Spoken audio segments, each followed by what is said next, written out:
estudié periodismo en español. Yo le estaba recomendando al fotógrafo este que ha ido a Cuba muchas veces, que por qué no iba a Oriente, que Oriente era lo más bonito de Cuba, desde el punto de vista pictórico, en fin, que tenía las... ¿Estamos ready? Ok, pues como le decía, pues soy de Santiago y yo me siento mucho mejor hablando en español, así que no se preocupe. Estamos en la misma página los dos. Me alegro. Que me decía usted algo ahorita de Santiago que me interesó. Yo le decía al fotógrafo, porque él ha estado en Cuba varias veces y celebraba que Cuba era muy bonito. Y ha estado en Varadero y ha ido a Matanzas y ha ido a la parte de Pinar del Río. Y digo, pero no has ido a Oriente. Y me dijo que no. Él dijo, pues tienes que ir porque Oriente es lo más pintoresco que hay. Y conste, yo no soy oriental. No, ¿de qué No, parte de yo Cuba soy es? de La Habana. Pero no dejo de reconocer la belleza que tiene Cuba y sobre todo la que tiene Oriente. Y me dice que había pasado por Palma Soriano. Claro, he ido a Oriente, fui a Oriente varias veces y he ido por tierra, por carretera, he ido por avión y cuando se va por carretera se pasa por Palma Soriano. ¿Qué es lo que más le gusta de todo eso ¿De cuál? de toda la parte oriental de Cuba? Bueno, Santiago me encanta, la ciudad de Santiago. Yo creo que Santiago, el morro de Santiago es precioso, la bahía. Baracoa también tiene su belleza. La parte norte de Mayarí y de, ¿cómo se llama? Toda esa parte norte, desde Banes hacia Baracoa, esa parte es muy bonita. O sea, yo no, por ejemplo, yo no conozco la región del Cauto, pero tengo entendido que también es bonito. Pero sobre todo es que la montaña, lo agreste de la provincia es lo que la hace, y la gente también.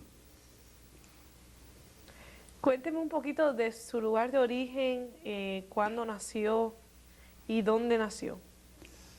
Yo soy hijo de unos emigrantes españoles muy pobres que llegaron a Cuba. Mi padre llegó a Cuba a principios de siglo. Y como en aquella época, pues se emigraba y después que se tenía un poquito de dinero se casaba por poder. Entonces, pues a los 3 años de estar en Cuba se casó por poder con mi mamá. Y entonces mi mamá vino ya casada a Cuba y entonces celebraron las bodas en la iglesia. Y yo nací pues en una calle que era comercial, en un entresuelo. Entresuelo quiere decir, no sé si sabes lo que es un entresuelo. Entresuelo, las casas típicas antiguas cubanas tenían la planta baja y la planta alta y en el medio una cosa de techo bajito, que eran donde generalmente dormían pues los criados y la gente que no eran los dueños. Pues yo nací en uno de esos, en la calle Obispo. Y después de eso, pues me mudé más tarde para el Malecón y ahí viví hasta casi poco antes de casarme. Y ya después me viví en el Vedado y después tenía una casa en el Country Club, una casa muy buena. O sea, el hijo de un inmigrante logró tener éxito. Si bien es verdad que aquí en Estados Unidos se dice que uno puede realizar el sueño americano, yo soy testigo de mayor excepción de que en Cuba se podía realizar el sueño cubano, porque yo llegué a ser uno de los mejores abogados de Cuba, modestia aparte, fui director de un periódico y llegué a tener una casa en el Country Club, que era el lugar más exclusivo de Cuba, y todo eso lo hice yo con mi trabajo. Bien interesante eso. No había todavía tenido el placer de hablar con una persona que su familia no hubiese sido de Cuba y haya podido ser tan successful. Bueno, mis padres me dieron la mejor educación posible. Yo estudié, primero fui a una escuela pública. Y las escuelas públicas en Cuba en aquella época, cuando yo era chiquito, eran muy buenas, porque habían quedado establecidas después de la primera intervención americana. Los profesores los habían traído aquí a Harvard, Estados Unidos, los habían entrenado y las escuelas públicas eran magníficas. Por supuesto, eso de que hablan aquí de la integración, eso, la escuela pública donde yo iba, íbamos blancos y negros. Allí no había ese problema de que los negros no iban o los blancos, no. Yo iba con mis negritos allí, igual que yo, y jugábamos juntos todos.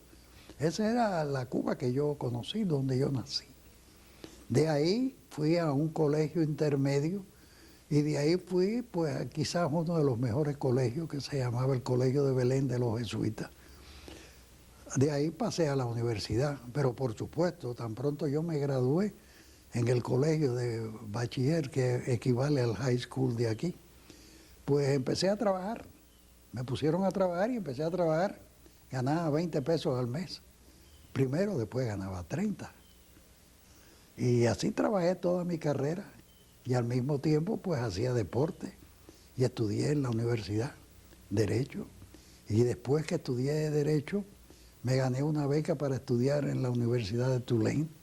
Y fui a Tulane a estudiar un curso de leyes. Y de ahí regresé a Cuba y empecé a trabajar. Estando en Tulane conocí a la que es hoy mi mujer. Allí, ellos eran hija de españoles, vivían allí.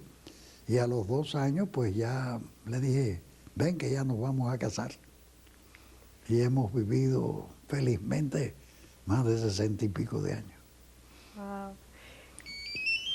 I'm sorry, I need to take this phone call. Un momentico. Hello. Sí. Un periódico. Sí, eso le iba a preguntar. Yo quisiera que me contara un poquito de eso. ¿Fue en Cuba? Sí. ¿Qué periódico era? El Mundo. Era un periódico que había nacido con la República y que tenía fama de ser el periódico que representaba el sentir de los cubanos, porque había otro periódico más antiguo que tenía más tiempo que El Mundo, que se llamaba El Diario de la Marina, pero El Diario de la Marina se identificaba más con los españoles y se identificaba más con la Iglesia Católica. Y El Mundo pues era un periódico de centro, pero era un periódico más liberal y un periódico cubano. Y yo fui director de ese periódico por casualidad, yo no era periodista. Pero bueno, yo he hecho tantas cosas por casualidad en la vida y en definitiva, pues siendo un intruso lo hice bastante bien, modestia aparte. ¿En qué año fue eso? Pues eso fue desde el año 48 hasta el año 53. Precisamente ahora, en estos días, yo tuve la suerte de ser director del periódico cuando el periódico cumplió, en el 52, cuando cumplió 50 años. Y en esa oportunidad, pues se hicieron grandes festejos con motivo de los 50 años del periódico. Y un profesor de la universidad escribió la historia del periódico de los 50 años. Y después de eso, a los pocos días después, la Cámara de Diputados de Cuba, o sea, el Congreso, por unanimidad de todos los partidos políticos, acordó otorgarle un homenaje al periódico y a mí como director. Eso es algo que realmente no creo que haya ocurrido en el mundo en ningún lugar. Que a un periódico todos los partidos políticos, inclusive hasta los comunistas, lo celebren por su imparcialidad. Así que me siento orgulloso del tiempo que estuve allí y conste, yo era un intruso, yo no era un periodista. O sea, yo no había estudiado periodismo, pero lo aprendí, como dicen los americanos, the hard way, remangándome las manos, haciendo lo que hacen ustedes. O sea, siendo director, empecé por ir a las máquinas a ver cómo funcionaban. Después, en aquella época, no era como hoy que se trabaja con eso. En aquella época había que trabajar con linotipos, se escribía con letras de plomo y entonces eso era lo que se imprimía. Pues entonces me metí ahí, después me metí en el departamento de fotograbado y así fui como si fuera un empleado por todos los departamentos para aprender. Después vine aquí a Estados Unidos, en aquella época había en Nueva York 2 periódicos que eran los más importantes, uno era el New York Times y otro era el Herald Tribune. A mí me gustaba más el Herald Tribune en aquella época y hoy por supuesto siento que no esté el Herald Tribune porque el New York Times no me gusta. No me gusta por su ideología, no por otra cosa, es un gran periódico, pero no me gusta por su ideología. ¿Usted se siente That's okay. Cuéntame de 2 o 3 lugares en Cuba que más recuerdas. ¿Qué más me acuerde? Ay, yo me acuerdo de todo. Yo tengo muy buena memoria. Me acuerdo de todo. Me acuerdo de La Habana, por supuesto, porque es donde yo vivía. Pero me acuerdo de Varadero, donde yo tenía una casa. Me acuerdo del resto de la isla porque viajaba con frecuencia a todas partes. Como yo básicamente lo que era abogado y tenía una oficina de abogados importante, pues tenía clientes importantes en toda la isla y con ese motivo pues tenía que ir a Oriente, a Camagüey, Espinar del Río, o sea, viajaba a todo. Y yo me parece estar viendo Cuba. Claro, estoy seguro que estoy equivocado, que lo que yo estoy viendo no es lo que hay, porque la Cuba que yo vi es otra distinta. Pero físicamente debe parecerse mucho, eso no ha cambiado, pero en otros aspectos sí ha cambiado, claro. Y cuando ve, ¿qué es lo que ve? ¿Cuál es su recuerdo más Yo procuro fuerte? no ver nada, porque me da, no sé, no es que me dé nostalgia, me da sentimiento. Y me da sentimiento por una razón, porque me da pena que un país haya sufrido tanto sin razón de ninguna clase. En otras palabras, a mí no me importa que a mí me quitaran lo que yo tenía si eso hubiera servido para beneficiar a alguien. Pero desgraciadamente a mí me quitaron lo mío, a todo el mundo le quitaron lo suyo y nadie tiene nada y pasan más miseria y más hambre hoy que nunca. Entonces, lo que han hecho realmente es malbaratar y desbaratar algo sin ningún progreso. Y digo esto porque hay la ficción que dicen que la enseñanza ahora es gratis. Bueno, en mi época era gratis, yo estudié en la universidad de gratis.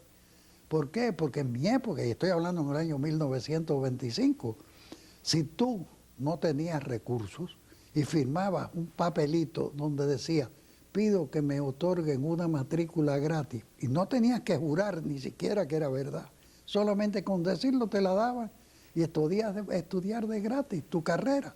Y no tenías que trabajar, porque ahora te dicen, no, ahora no cuesta nada, sí, pero te mandan a trabajar al campo. Pero en mi época no te mandaban a trabajar a ningún lado. Yo trabajaba por mi cuenta, pero él trabajaba porque el salario ese iba para mi casa, para ayudar a mi familia y para ayudarme yo. O sea, ese mito de que hoy en día la enseñanza está al alcance de todo el mundo, siempre estuvo al alcance de todo el mundo.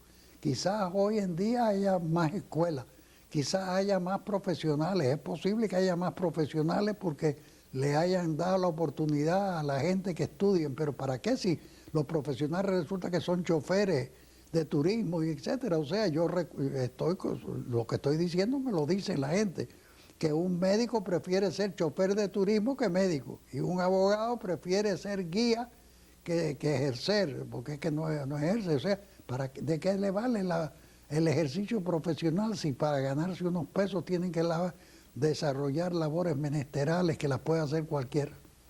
Esa es la verdad. ¿Por qué usted piensa que ha pasado todo esto?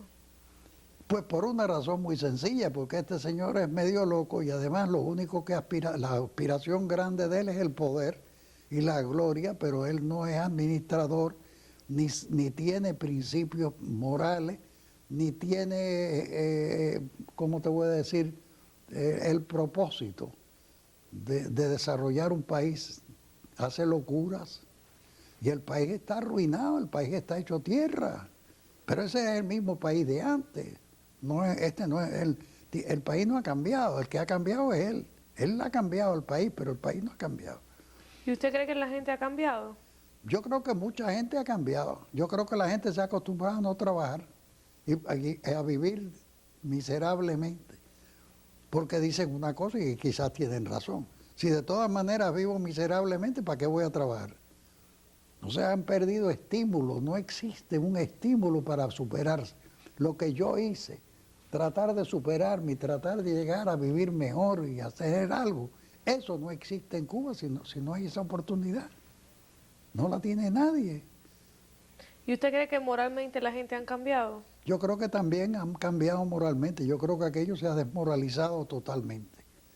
Y se ha desmoralizado porque donde quiera que haya hambre y miseria, viene necesariamente la prostitución y una serie de vicios que son consecuencia de la miseria y del hambre.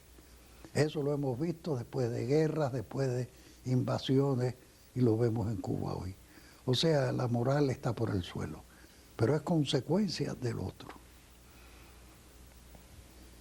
Vamos a regresar a ese tema un poquito más tarde. me gustaría hablar un poquito más de usted y su pasado y sus recuerdos de Cuba. Ahorita me dijo algo que me interesó mucho, que usted se recuerda de todo y ve a Cuba la que usted vivió. ¿Cuál es su recuerdo más fuerte de ese tiempo que vivió en Cuba? ¿Qué quiere decir recuerdo más fuerte? Porque no lo entiendo. El más importante, recuerdo que cuando usted se sienta a conversar con su esposa sobre Cuba, le viene sin ningún esfuerzo. Bueno, es que nosotros fuimos muy felices en Cuba. Yo tuve 3 hijas en Cuba, traté de educarlas muy bien. Por supuesto, las 3 vinieron aquí ya. Una vino casada y las otras 2 vinieron solteras. En general, pues, yo me sentía muy bien en Cuba. No me sentía bien solamente por el hecho de que económicamente tuviera una buena posición económica, que me la hubiera ganado, porque me la volví a ganar aquí también. O sea, eso no, aquí también la gané después. Pero, en fin, ese era mi país. Este no es mi país. Mi país es aquel. Y yo no vine aquí para quedarme. Yo vine aquí con la idea de poder regresar a mi país. Y pensé que iba a poder regresar más pronto. Y han pasado 41 años y todavía estoy aquí. Pero no he perdido la esperanza de que voy a ir a morir aquí. Si usted pudiera regresar a Cuba ahora y Fidel no existiera ahí, no estuviera en el poder, ¿a dónde fuera primero? Iría a vivir al Hotel Nacional. Porque como aquello de entrada va a estar tan mal, hay que ir a un hotel donde le faciliten a uno todas las comodidades. A un viejo como yo no se puede poner a hacer cola por ahí, eso porque le falta el aire. O sea, tendría que ir a vivir al Hotel Nacional, donde tendría aire acondicionado, tendría la seguridad de que había comida para almorzar, para comer y desayuno, y podría caminar por el barrio ese de alrededor del Hotel Nacional, donde últimamente yo tenía mi oficina, y en la rampa yo tenía mi oficina de abogado, a una cuadra. O sea, ese sería el lugar donde si me devolvieran la casa esa famosa que yo le digo del Country Club, se la regalaría a una de mis hijas, pero yo no iría a vivir allí. Yo viviría en el Hotel Nacional, los días que me quedan. ¿Por qué no volvería a su casa? ¿Por qué no? Porque ese es un problema muy grande y porque yo quisiera vivir los últimos días sin problemas.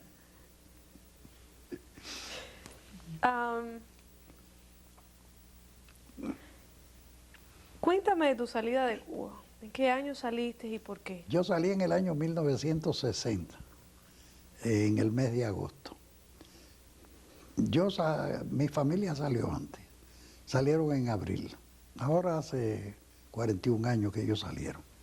Salieron en el mes de abril. Yo los saqué a mi mujer y a mis 3 hijas y al marido de una de mis hijas y a las 3 nietas, y fueron a vivir a Boca Ratón. Y yo me quedé con mi papá en Cuba. Pero yo venía todos los fines de semana aquí a verlo, cogía el avión y venía todos los fines de semana. En aquella época, el viaje de Miami a La Habana costaba 36 pesos, creo que ida y vuelta, nada más. Así que era fácil venir. Y venía todos los fines de semana. En uno de esos fines de semana, después de 2 o 3 meses de estar ellos aquí, cuando llegué me quitaron el pasaporte. Entonces, al quitarme el pasaporte ya me costó, me preocupé y me costó bastante trabajo conseguirlo, hasta que al fin, por una de esas casualidades, pude conseguir que me dieran el pasaporte. Y cuando lo conseguí, la persona que me lo consiguió, que yo no sé quién es, porque me hizo un servicio sin yo saber quién era, aunque parece que yo se lo había hecho a él antes. Era un señor de color grande, que parece que era muy influyente dentro del régimen aquel comunista, y cuando me vio en el acto me dijo: doctor, ¿usted qué hace aquí? Y dije: chico, vengo a ver, porque aquí me han dicho que aquí tienen retenido mi pasaporte. Y entonces me dije: venga conmigo. Entonces me llevó a ver al jefe de ahí arriba. Subimos en un viejo elevador, 3er piso, y cuando llegamos arriba le digo: el doctor es como si fuera mi hermano, a ver, va a buscarle el pasaporte. Y me dijo: ¿cómo se llama usted? Le dije mi nombre, lo escribió, llamó a una secretaria. Poco rato trajo el pasaporte, el tipo se lo quitó, dijo gracias, cogió y me lo dio. Y cuando llegamos abajo, le dije: óigame, muchas gracias, pero ¿A qué se debe esto? Y entonces me dice, usted no se acuerda, pero usted le hizo un favor muy grande a mi familia una vez y yo no lo he olvidado. Ahora quiero decirle que con esto ya le pagué el favor. Le ruego que se vaya de Cuba porque la próxima vez no se los hago. Así mismo me dijo. Y me fui para mi casa y le dije al viejo, a mi padre, le dije, vamos a ver si mañana nos podemos ir de aquí. Y papá no quería irse. Y le dije, sí, sí, vámonos y vamos a quedarnos en Miami y vamos a ver qué pasa. Y al día siguiente conseguí pasaje y nos vinimos para acá. Y ya no regresé. Desde entonces estoy involucrado en el problema de la lucha contra la libertad de Cuba. Y dentro de eso, pues he dedicado mucho tiempo a eso y sigo todavía. Sigo en eso. Cuando salió, no solamente fue la decisión tomada del hecho de que le quitaron el pasaporte, también usted se había decidido interiormente de que aquello no estaba en buenos pasos. No, por supuesto, pero yo mientras pudiera estar yendo y viniendo hubiera estado allí. Yo hubiera seguido así. Yo lo que no quería que me cogiera la contrarrevolución a mi familia en Cuba. Yo no me importaba yo y mi padre quedarnos allí. Pero yo sabía que iba a venir algo en contra del gobierno y que iba a haber una represalia fuerte. Y yo no quería que mi familia sufriera eso. Mi viejo quería, él no le importaba poco, él me decía, yo me quedo, y dije, bueno, nos quedamos los dos. O sea que yo me hubiera quedado allí mientras era posible. Ahora, quedarme preso en la cárcel, no, eso no tenía sentido. Entonces, por eso me fui. ¿Usted estuvo envuelto en algunos, hizo alguna contrarrevolución claro, en Cuba? ¿Cómo no? Aquí. Primero allá y después aquí. Primero aquí en el frente y después en el Consejo Revolucionario. Yo tenía a mi cargo todas las relaciones exteriores de la organización. Era como una especie de ministro de Estado, más o menos. Pero esa era la función. Teníamos representantes en todos los países y tratábamos, como es natural, de influir, lo mismo en la prensa que en los gobiernos, que en las clases trabajadoras, etcétera. Cosa que era muy difícil en aquel momento, porque no hay duda que Castro tenía una aureola por toda la América muy favorable. Nadie conocía la verdad de lo que estaba ocurriendo en Cuba y nadie creía lo que nosotros decíamos. Pero esa era nuestra labor. Y así ahí estuve hasta después mientras estuvo eso funcionando. Cuando usted tomó ya la decisión de venir esa misma noche, ¿qué le pasó por la mente? Que iba a volver pronto. Nunca pensé que fuera, fíjate si es así, que yo salí de mi casa sin nada. Cogí a la muchacha que teníamos, nosotros teníamos 2 muchachas en casa, y cogí y les di dinero para 6 meses, para que ellas vivieran y todo, y dejé la casa exactamente como estaba. Le dije, aquí tienen, antes de 6 meses yo estoy de regreso, aquí tienen para comer, para su sueldo, todo. Y no me llevé nada más que la ropa puesta. Fíjate que yo me había dedicado mucho a los deportes, y yo había sido el mejor atleta intercolegial de Cuba en el año 1925. Tenía mis medallas y todo. No me llevé nada, estaba tan seguro de que iba a volver pronto que no me preocupé por nada. Y en el avión cuando se montó, por supuesto, no tenía ninguna preocupación. Nada, absolutamente ninguna. ¿Cuándo fue que le chocó, que ya se dio cuenta que...? Después de los de Bay of Pigs, o que hoy hace precisamente, no fue precisamente el día de hoy, sino fue 3 días después, cuando ya se supo que era un fracaso. Porque hoy fue el día que empezó. 3 días después, cuando ya se supo que había fracasado todo, porque los americanos no habían cumplido con lo que nos habían ofrecido de darle cobertura aérea, no nos lo habían dado. Entonces fue cuando ya se supo que no podían. Y ese fue el día en que, uno de los días más tristes de mi vida, porque ahí empecé a darme cuenta de que ya el problema nuestro aquí se iba a demorar. Pero luego después vino la crisis de los cohetes y ahí pensé que otro chance íbamos a tener para regresar. Pero también ahí no solamente no tuvimos chance de regresar, sino que nos cortaron las alas para que no pudiéramos tratar de volver otra vez a intentar recuperar a Cuba. Porque el famoso tratado de Kennedy-Khrushchev impedía o obligaba a los Estados Unidos a no permitir que los cubanos pudieran pelear para lograr otra vez la independencia de su país. Cuando saliste de Cuba, ¿dejaste alguna familia allá? Perdón, no tengo a nadie. No, yo cuando vine traje a todo el mundo. Primero mandé a mi familia y después vine yo con mi padre. No, nadie, absolutamente nadie. Vamos a hablar de un tema bien difícil para mí y no sé hasta qué punto para usted sea hablar de esto. Yo le dije, como le dije antes, me crié en Cuba y esa historia que usted me cuenta no la viví, pues estaba muy joven todavía para haber vivido todo eso. Por eso me interesa tanto lo que usted vivió, porque quiero saber la verdad de los hechos. A mí me enseñaron muy diferente todas esas cosas. ¿Qué le enseñaron a usted? A ver, ¿sobre qué? Sobre ustedes, sobre los que vinieron para acá. ¿De que éramos que malos? ¿En qué sentido? Yo no tenía nada que ver con el gobierno. A los muchachos que se quedaron, que han nacido después de la revolución. Sí, yo sé.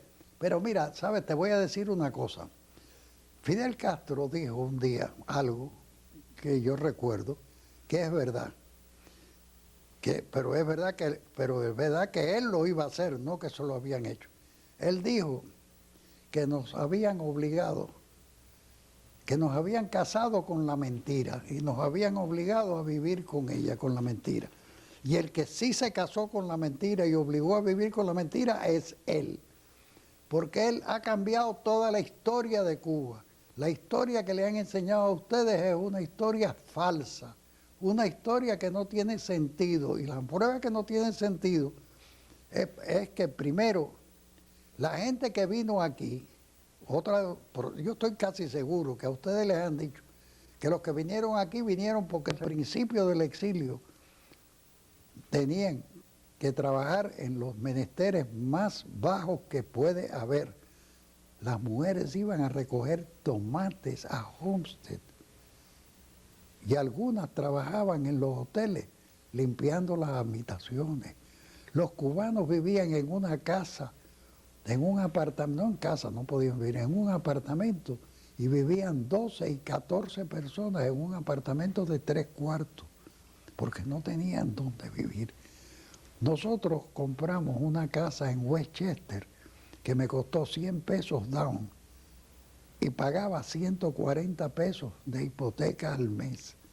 Y era una casa de 4 cuartos y en mi casa vivíamos 14. Pero ese era lo normal.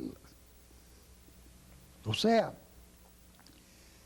que cuando tú ves que los cubanos hoy, no me refiero a los cubanos de la segunda o tercera generación, sino los de la primera, como yo, que ya quedan muy pocos.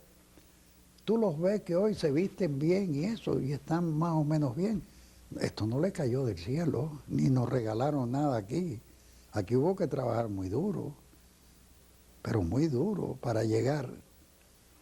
Lo que pasa es que para nosotros fue una gran lección el que el gobierno de Cuba nos quitara todo, porque nos enseñó que lo único que no nos podían quitar era nuestra cabeza y nuestra preparación. Y eso hizo que nuestro esfuerzo estuviera dirigido fundamentalmente a educar a nuestros hijos. Y nos sacrificamos y trabajamos por mandarlos a las mejores universidades, porque tuvieran la mejor educación. Yo no te digo si pasamos hambre, pero comíamos lo más malo y lo más barato para poder educar a nuestros hijos, pensando que eso era lo mejor que podíamos dejar. Y la prueba la tienes ahí. Hoy en día, aquí, tú analizas los bancos más grandes de aquí, que son americanos, los presidentes son cubanos. ¿Y por qué? Es porque simpatizan con los cubanos. Mentira, no es verdad, no es verdad. Pero entonces, ¿por qué tiene? El Sunbank tiene un cubano, el Neighbor, Union Planter tiene un cubano, el Citibank tiene un cubano, todos los presidentes son cubanos. ¿Por qué? Porque están muy bien educados, porque saben mucho, porque saben manejar y porque además hay un mercado cubano que tiene mucho dinero, que se lo ha ganado aquí. Regresando a lo que estábamos hablando, ahora... Dime, ¿qué te dijeron allá? Ahora que estoy aquí y que, que he estado 10 años de mi vida aquí, veo las cosas diferentes. Y me doy cuenta de la mentira que me enseñaron allá, pero le contaré un poquito de lo que me enseñaron allá, quisiera saber su opinión. A mí me enseñaron que toda la gente, no había discriminación del año en que se fueron ni de cuán rico eran. Toda la gente que salieron de Cuba por cuando entró Fidel eran unos gusanos, eran unos latifundistas, eran gentes que sí tenían que irse porque eran gente que hacían daño a la revolución, que le hacían daño al gobierno y que no teníamos necesidad en esa idea comunista de tener ese tipo de gente alrededor. ¿Qué usted cree de eso? Bueno, que es verdad que le quitaron las cosas, es verdad, lo quitaron a todo el mundo. Entonces resulta que mucha gente a que le quitaron lo que tenía, como no tenían de qué vivir, vinieron aquí a ver si aquí podían ganarse la vida mejor y sobre todo pensando que iban a regresar y porque aquello no iba a durar. Ahora, que fueran gente batistiana, muy poco. El resto de la gente no eran ni batistianos ni nada. Además, ese cuento de que la revolución hizo de los muertos de la revolución, eso es un cuento de camino. Fidel fusiló 10 veces más gente que las que se 10 veces no, 100 veces más gente que las que murieron en la Sierra Maestra. O sea que por cada uno que murió en la Sierra Maestra, él fusiló 100. Así que no me hagan cuentos y eso no me lo pueden hacer a mí porque yo viví aquello. Esa es la verdad. Ahora, ¿qué te enseñaron? Que Cuba era un prostíbulo de los americanos. Prostíbulo es hoy. Eso nunca jamás en Cuba se vio. Eso no se vio. No quiero decirte que en Cuba, como en toda ciudad, menos en Estados Unidos no existe eso, pero en Europa, en todas las ciudades de Europa y en América Latina, existen prostitutas en un barrio determinado. Y en Cuba había un barrio de prostitutas en La Habana, como lo hay en Madrid, como lo hay en todas partes. O sea, eso no. Pero esa prostitución que hay hoy en día, eso no existía en Cuba, jamás, jamás. ¿Qué otra cosa? Me enseñaron, por ejemplo, que antes de la revolución, cuando estaba Batista en el poder, se pasaba hambre. Mentira, mentira. No cuando Batista estaba en el poder, no, que era una época, pues. Mira, en el año 33, en el año 30, cuando la gran crisis mundial, cuando en este país la gente tenía que hacer cola para comer porque no tenían trabajo, y eso lo has visto en las películas. Pero además yo lo viví porque yo vine a estudiar aquí en el año 30, así que a mí eso tampoco yo no lo vi en la película, yo lo vi personalmente en Orleans.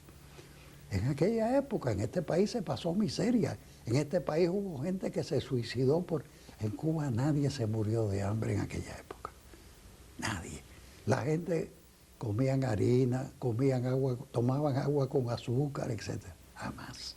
Si un país no tiene justificación para padecer hambre, es Cuba. Porque es un país que tiene la tierra más fértil del mundo, donde se da todo. Y ahora sí están pasando hambre. ¿Eh? Y ahora sí están pasando hambre. Pero ahora también en parte, ¿sabes por qué? Porque como el gobierno necesita dinero para sus actividades internacionales, coge y exporta cosas que no debía de exportar y debía dejárselas para que el pueblo las comiera. Porque ellos exportan en estos momentos langostas y cosas, y el pueblo cubano no ha visto una langosta en su vida, no la ha visto jamás. Y sin embargo, hombre, la ve la gente que come con Fidel Castro, pero jamás en los racionamientos han visto un camarón, una langosta y nada de eso. Y todo eso se exporta para buscar divisas. ¿Para qué? Para poder tener un aparato internacionalmente que cuesta una fortuna, como un aparato como lo puede tener Estados Unidos o un país rico. Y Cuba es un país pobre hoy en día, así que esa es la realidad. ¿Qué más te enseñaron? A ver. La palabra gusano. Para mí la palabra gusano fue una cosa que me enseñaron. Eso lo inventaron ellos, ya no lo dicen, ya no la usan. La empezaron al principio, decían gusano, ya no la usan, ya no. ¿Sabes por qué? porque los gusanos esos son los que los están manteniendo hoy. Porque hoy en día el pueblo de Cuba, la mayoría del pueblo de Cuba, está viviendo gracias a que los gusanos le mandan a su familia dinero todos los meses para que no se mueran de hambre. Esa es la verdad. Y eso nunca ocurrió en Cuba. Si Cuba no tenía inmigrantes, no tenía gente fuera del país. Cuba no, era de toda la América Latina, posiblemente el país donde la gente menos emigraba, teniendo la oportunidad de poder entrar en Estados Unidos libremente. Porque si un país tenía la oportunidad de venir a Estados Unidos sin nada, era el cubano, por las relaciones que tenía Estados Unidos con Cuba. Sin embargo, el cubano no venía a vivir aquí, no venía. ¿Por qué? Porque no le hacía falta. Porque en Cuba se vivía bien, había trabajo y se comía, no había miseria. ¿Qué más te dijeron? Que los americanos eran los malos. Sí, porque esos son los cuentos que yo oigo siempre.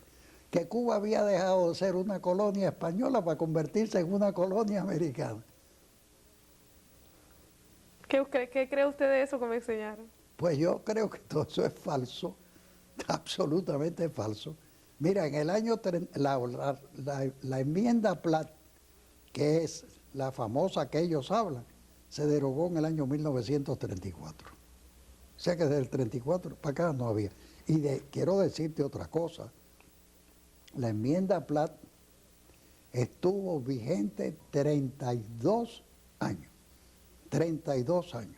En 32 años, los americanos solamente intervinieron en Cuba una vez a pedido de los cubanos. La única vez que intervinieron. ¿Sabes cuándo? Cuando Estrada Palma los mandó a buscar. Y el presidente que estaba en aquel momento, que era Teddy Roosevelt, mandó a Cuba al secretario de Estado y al secretario de Guerra para convencer a los cubanos de que no hubiera intervención, que se pusieran de acuerdo entre ellos para no intervenir. Y sin embargo prefirieron que vinieran los americanos. Esa es la única vez que los americanos intervinieron en Cuba, más nunca, y fue a pedida de los cubanos. Así que no hagan cuentos de la intervención americana. Intervención extranjera, sí, la de los rusos en Cuba, que esos sí tenían soldados en Cuba. Esos sí tenían soldados en Cuba en la época de Fidel Castro. Ahora ya no los tienen, pero los han tenido. Eso sí es intervención extranjera. ¿Por qué crees que Fidel utilizó esas palabras y esas ideas? Para justificar lo injustificable. Para justificar el desastre de él, tenía que decir que lo anterior era peor. Pero los números están ahí. O sea, no, los números no mienten. Coge los números que hay sobre Cuba, de lo que era Cuba en el año 1959, y verás lo que era Cuba. No creas nada de lo que te digan, búscalo, los números existen. La cantidad de teléfonos que había en Cuba, todo en proporción al resto de la América Latina, era el país número 2 en todos los aspectos de América Latina, número 2. Y hoy está a la altura casi de Haití. ¿Te hiere que la juventud cubana haya tenido que creer estas cosas que han sido todo mentiras? Yo creo que sí las ha creído porque no le queda más remedio. La gente cree lo que le dicen. Pero no solamente la han creído los cubanos, también la han creído los americanos. O sea, no te creas que son los cubanos solos. A los cubanos se lo han enseñado a la fuerza. A los demás lo han aprendido a través de lo que leen por ahí. Porque si en algo... Mira, hay dos cosas en que Fidel ha sido un genio. Dos. Ahí no se le puede... No son las que él dice, son dos distintas. Una es en crear el sistema represivo más eficaz que ha existido jamás en el mundo, ni en la Unión Soviética, ni en los países de la cortina de hierro. Hubo jamás un sistema represivo tan efectivo como el que tiene Fidel en Cuba hoy. Fidel controla todo, desde el nacimiento hasta la muerte, controla la comida, controla el trabajo, controla el movimiento, controla el pensamiento, controla todo. Eso jamás existió en Rusia. En Rusia la comida nunca estuvo racionada. En Rusia, en Cuba siempre ha estado racionada. Yo no conozco, no existe un país en el mundo que ha tenido la comida racionada más tiempo que Cuba. Y el otro éxito es engañar a todo el mundo tanto tiempo. En eso también ha sido un maestro, engañar a todo el mundo todo el tiempo. Hasta un día. Yo creo que ya está fallando un poco. Hay un dicho que dice que puedes engañar al mundo. A todo el mundo, no, aparte del mundo todo el tiempo, pero no a todo el mundo todo el tiempo. ¿Qué más? ¿Cuán difícil fue para ti dejar a Cuba? ¿Eh? ¿Cuán difícil fue para ti dejar a Cuba? Bueno, fue muy difícil en todos los órdenes. Fue difícil en el orden material, fue difícil en el orden sentimental. En el orden material, pues perdí todo lo que tenía. Tuve que volver a empezar de nuevo. Y en el orden, y no era un niño. Y en el orden sentimental, pues perder al país es algo muy triste. Sobre todo venir a un país que no es el tuyo. Por bien que te reciban y te abran las puertas, nunca es como en tu país, tú nunca te sientes igual. Aquí yo me haré ciudadano americano, pero yo siempre pienso que los americanos piensan que yo soy un intruso aquí, que no debía estar aquí. Y es verdad que la mayoría lo piensa. Y quiere que te diga una cosa, a lo mejor tienen razón. Tienen razón, yo no debía estar aquí, yo debía estar en Cuba. Yo me siento así también. Ahorita me dijo algo y quiero regresar a eso. Me dijo, Fidel ha reescrito la historia. Claro, Porque, ¿cómo lo ve usted? porque efectivamente le ha hecho creer a la gente cosas que no son ciertas. Vamos a empezar por la relación cubano-americana. Él dice que Cuba era una colonia americana. No es verdad, no es verdad. El tratado de reciprocidad que los Estados Unidos tenían con Cuba es el mismo, es el tratado que en estos momentos tiene Canadá y México y que toda la América Latina quiere que se lo den. Y eso lo tuvimos nosotros hace 100 años. Si eso es ser colonia, entonces resulta que todo el mundo quiere ser colonia americana. Pero sin embargo, no es así. Cuba estaba totalmente destruida con motivo de la Guerra de la Independencia, porque Weyler cogió y trató de destruir el campo para que los insurrectos no tuvieran de qué abastecerse. Y antes de eso los insurrectos trataron de hacer lo mismo. Así que los dos se pusieron de acuerdo para acabar con Cuba. Y cuando llega el final de la guerra, Cuba está totalmente destruida. Totalmente destruida. Y en 30 años, Cuba logra recuperarse. Pero Cuba recuperarse de una manera extraordinaria. Y en gran parte debido a que la relación económica con Estados Unidos... Un momentico. ¿Qué pasó? Otra vez. Seguimos. ¿Un momentico de agua? No. No, no. Bueno, estábamos hablando de la historia reescrita. Me había dicho y Mira, lo primero que ellos han tergiversado es la relación cubano-americana. Cuba era el único país de América donde no se odiaba a los americanos. Al contrario, pues en todos los países de América los odian. Tú lo sabes, en tu país no les gusta. Y en México ni te digo. Y si vas para el sur es igual. Pero en Cuba no. En Cuba jamás al americano le decían gringo ni le decían yanqui. Jamás. Nunca le decían americano. ¿Por qué? Porque los cubanos estábamos agradecidos de que los americanos primero habían pasado una resolución en el Congreso diciendo que Cuba era un país que debía de ser libre e independiente. Y segundo, habían intervenido con las armas y con su ejército para liberar a Cuba. Y tercero, habían logrado que Cuba fuera libre sin ninguna deuda. O sea, que todas las deudas que Cuba tenía establecidas por España, que España las asumiera. O sea, que a Cuba se la entregaron a los cubanos sin deuda, pero destruida. Los americanos estuvieron un tiempo organizando el país porque el país estaba desorganizado. Aparte de eso, también dentro de Cuba había divisiones. En aquel momento no todo el mundo estaba a favor de la revolución. Había una gran parte que querían el autonomismo. Había una parte que eran partidarios de seguir con España. O sea, estaban divididos, como pasa en todos esos casos, como pasó aquí en Estados Unidos. Yo no sé si aquí le enseñan a la gente la verdad, pero aquí cuando Washington estaba peleando, había una tercera parte que estaban a favor, una tercera parte que estaba con Inglaterra y una tercera parte que le importaba poco lo que pasara. Pues en Cuba pasaba igual, con una diferencia, que había que organizar aquello porque estaba destruido. Entonces los americanos están allí, dejan organizado el país, establecen la enmienda Platt. La enmienda Platt es para garantizar la independencia de Cuba.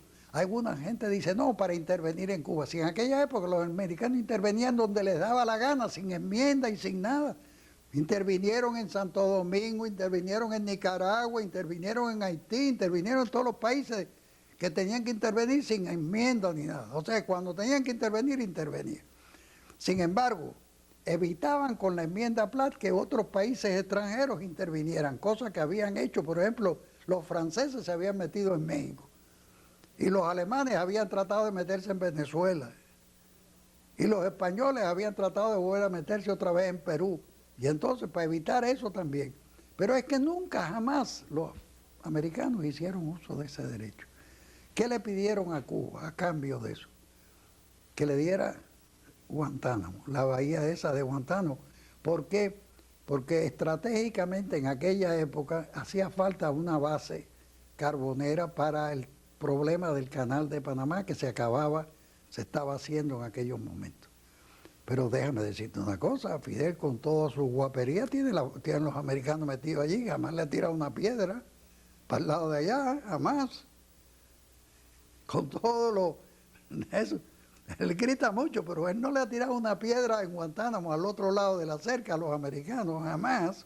Así que eso de los americanos. Que en el orden económico nos dieron, lo que ya te digo, hace 100 años, lo que hoy suplican los países de América que le den.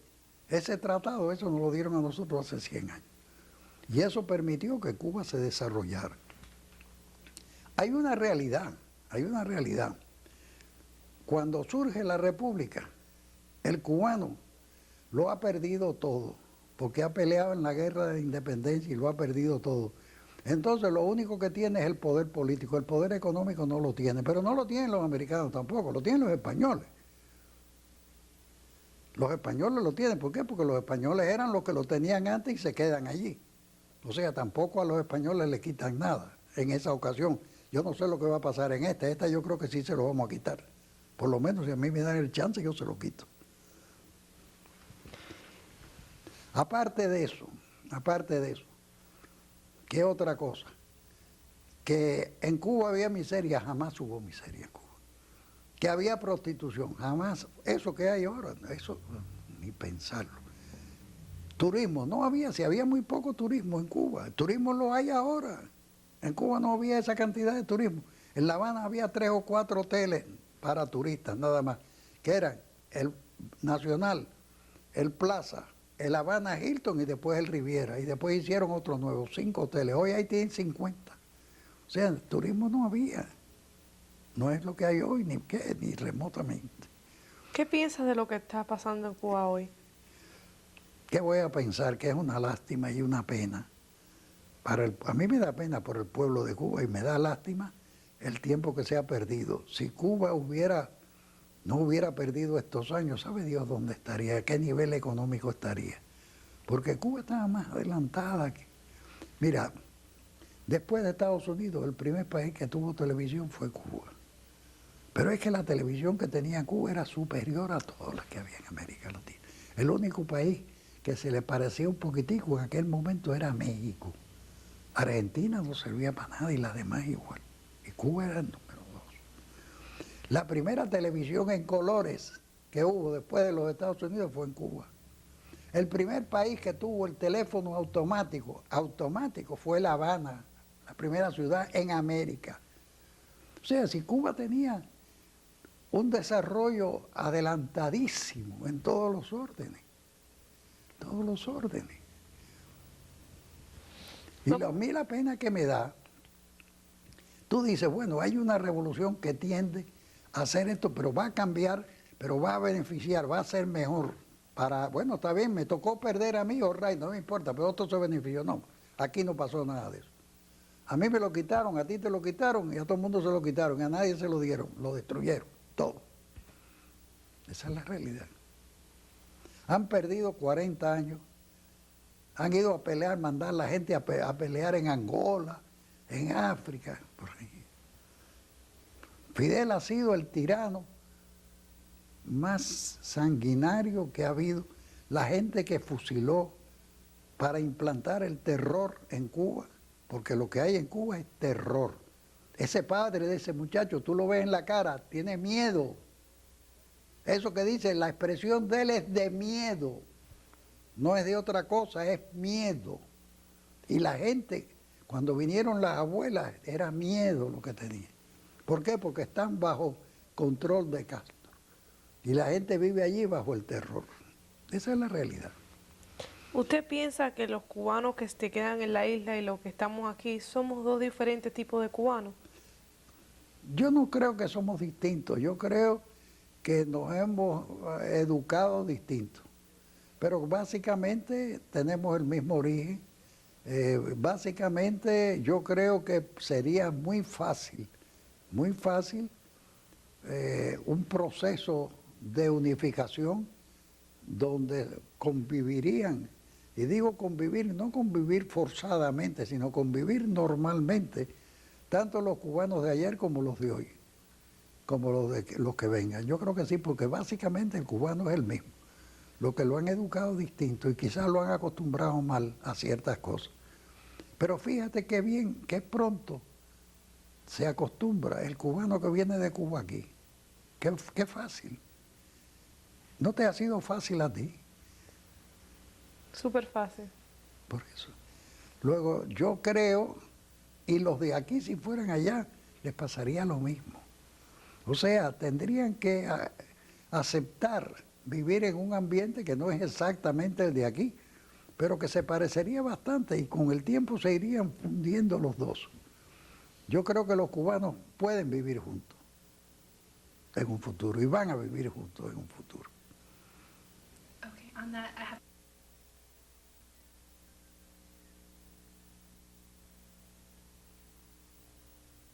Want to wait until Suzette gets back? We want to stop it then. okay.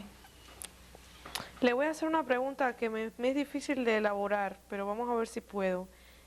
Muchos cubanos de aquí le han echado a la culpa a los que están allá por no haber tumbado ya ese gobierno, y muchos de los que están allá le echan la culpa a los que están aquí por haberse ido y no haberse quedado a tumbar el gobierno ese.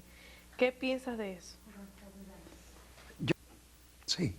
Mira, yo creo que Fidel le cortó las alas a los cubanos, implantando un régimen de terror, porque los cubanos en definitiva empezaron a rebelarse contra él.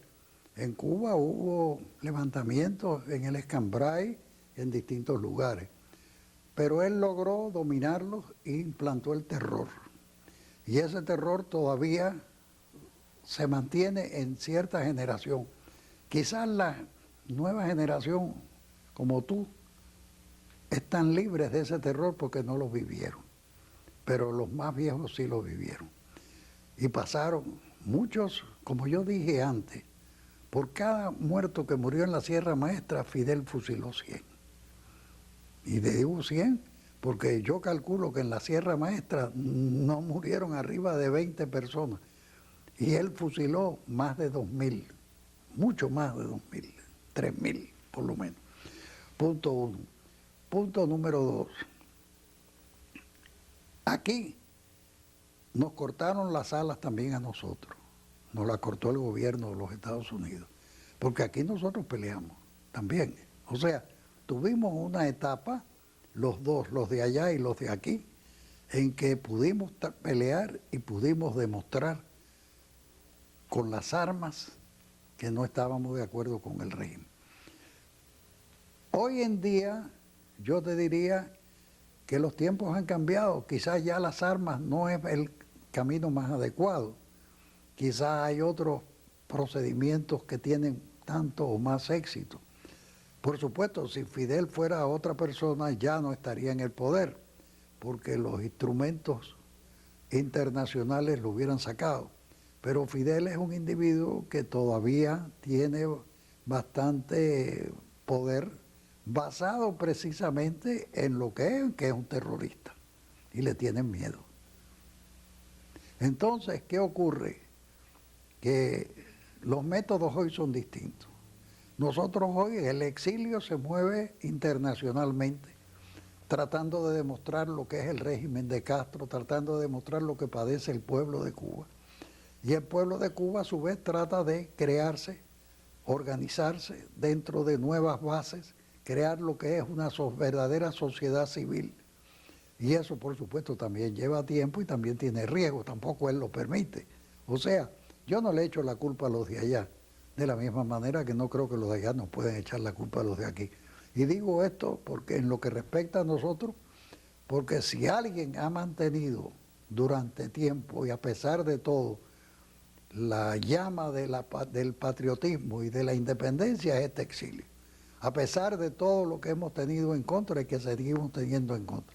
Sin embargo, todavía mantenemos firme nuestra posición en contra de Fidel Castro. En estos momentos tenemos todos los factores en contra nuestra. O sea, en este caso de Ilián, tenemos todo en contra nuestra. Somos nosotros solos prácticamente. O sea, no te diría que no tenemos algo de opinión pública, pero muy poca en general. ¿Por qué? Porque el problema de Cuba no se conoce. En otras palabras, falta de conocimiento. Pero yo creo que no, yo creo que los cubanos, yo no soy capaz de decir que los cubanos no han hecho nada. Yo creo que los cubanos se han sacrificado y han hecho y les queda mucho por hacer. Si pudieras decirle algo a Fidel personalmente, ¿qué le dirías? Yo lo conozco personalmente. Yo estuve con él varias veces. No sé qué decirle. No tengo palabras capaces que expresen lo que yo siento contra ese señor. Yo creo que no hay palabras.